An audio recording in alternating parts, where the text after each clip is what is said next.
मेरा नाम रजनी है और मुझे हमेशा अपनी जिंदगी को इस तरह जीने का गर्व है जैसे एक माँ को अपने बच्चों के लिए जीना चाहिए।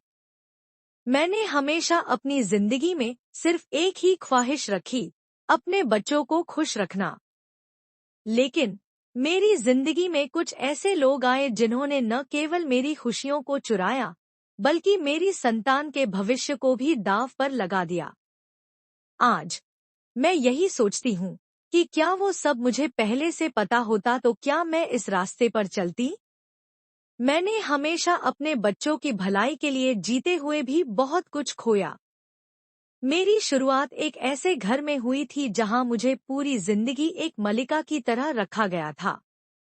मेरे पिता बेहद अमीर और हमारे गांव के सबसे बड़े जमींदार थे। उनके पास अपनी जमीनें थी और वो गांव के सरपंच भी रहे थे। मैंने कभी भी किसी चीज की कमी नहीं महसूस की, लेकिन जो कुछ भी था उसमें हमेशा एक गहरा दर्द छिपा था। मेरे पिता की अनदेखी चाहत और चाचा की बेमौत मृत्यु ने मेरे जीवन की दिशा बदल दी। मेरे पिताजी का स्वास्थ्य बिगड़ने के बाद उन्होंने अपनी जायदाद का सारा हिस्सा मुझे सौंप दिया। इसने मेरी जिंदगी को और भी जटिल बना दिया, क्योंकि अब मुझे यह जिम्मेदारी निभानी थी कि मैं कैसे इस जायदाद को संभालूंगी, खासकर जब वे मुझे छोड़कर चले गए। शहर में मेरी पढ़ाई के दौरान मैंने कई बड़े फैसले लिए और एक ऐसी शादी की जो मेरे पिताजी की इच्छाओं के खिलाफ नहीं थी। लेकिन मेरी जिंदगी का एक और मोड़ तब आया जब मेरे पति का अचानक एक भयंकर हादसे में निधन हो गया। मेरे पति के जाने के बाद मुझे अकेले ही अपने बच्चों का पालन पोषण करना पड़ा। उनकी सूरत मुझे रोज याद दिलाती थी कि बिना माता पिता के बच्चों का जीवन कितना कठिन होता है। फिर एक दिन मेरी नंद ने मुझे सलाह दी कि मुझे फिर से शादी करनी चाहिए। मेरी नई शादी ने मुझे किसी हद तक राहत दी, लेकिन जैसे जैसे वक्त बीतता गया मुझे महसूस हुआ कि मेरा दूसरा पति केवल मेरी जायदाद में दिलचस्पी रखता है, न कि मुझ में या बच्चों में। उसकी लालच ने मेरी जिंदगी को नर्क बना दिया था। इसलिए मैंने सब कुछ पहले से समझदारी से किया। मैंने अपनी जायदाद को बच्चों के नाम कर दिया और उनसे वचन लिया कि वे कभी भी मेरे जीवन में कोई रुकावट नहीं डालेंगे। मैंने अपने बच्चों के भविष्य के लिए हर कदम सोचा और उन्हें अपनी सारी संपत्ति सौंप दी, ताकि उनके बाद कोई भी उन्हें परेशान न कर सके।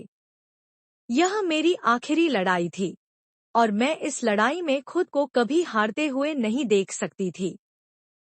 मेरे बाद मेरी सारी जायदाद मेरे दोनों बच्चों के नाम कर दी गई थी और वसीयतनामा बनाने के बाद मुझे थोड़ा सा सुकून मिला था। लेकिन मेरा पति अब भी शांत नहीं था और उसने मुझे शारीरिक और मानसिक तौर पर परेशान करना जारी रखा था। वह दिन रात मुझसे बुरा बर्ताव करता था और मेरे बच्चों के दिलों में उसकी यादें घर कर चुकी थी। मुझे लगता था कि अगर मैं दूसरी शादी कर लूंगी तो मेरे बच्चों को उनके पिता का प्यार फिर से मिल जाएगा। लेकिन उसने कभी मेरे बच्चों के साथ स्नेह से पेश नहीं आया था, बल्कि वे हमेशा उसकी डांट और फटकार का शिकार होते थे। मेरे दोनों बच्चे बेहद सीधे और सरल थे, लेकिन मेरी बेटी अंशिका सबसे ज्यादा सीधी थी, जो बिल्कुल अपनी मर्जी पर चलती थी। उसमें एक भी लकीर नहीं थी। मेरा बेटा अनुज काफी बहादुर था, लेकिन वह भी अक्सर अपने पिता के अत्याचारों से जूझता था। समय बीतने के साथ दोनों बच्चे जवान हो गए और उनकी पढ़ाई पूरी हो गई। अतुल ने अपने पिता का व्यापार संभालना शुरू कर दिया था, लेकिन राजेश, जैसा कि पहले था, वही रहा। राकेश का नजरिया बिल्कुल गलत था। उसे यह लगता था कि जब सारी जायदाद उसके नाम हो जाएगी, तभी वह इसका असली हकदार होगा। लेकिन वह नहीं समझता था कि यदि वह मुझसे अच्छे से पेश आता और मेरे बच्चों को प्यार देता, तो मैं खुशी खुशी सब कुछ उसके नाम कर देती। मैं हर महीने अपने पति के अकाउंट में 1 लाख रुपए डालती थी, ताकि उसके खर्चों का ख्याल रखा जा सके लेकिन उस पैसे की उसे कोई अहमियत नहीं थी। राकेश के बर्ताव से मेरी जिंदगी नरक बन गई थी।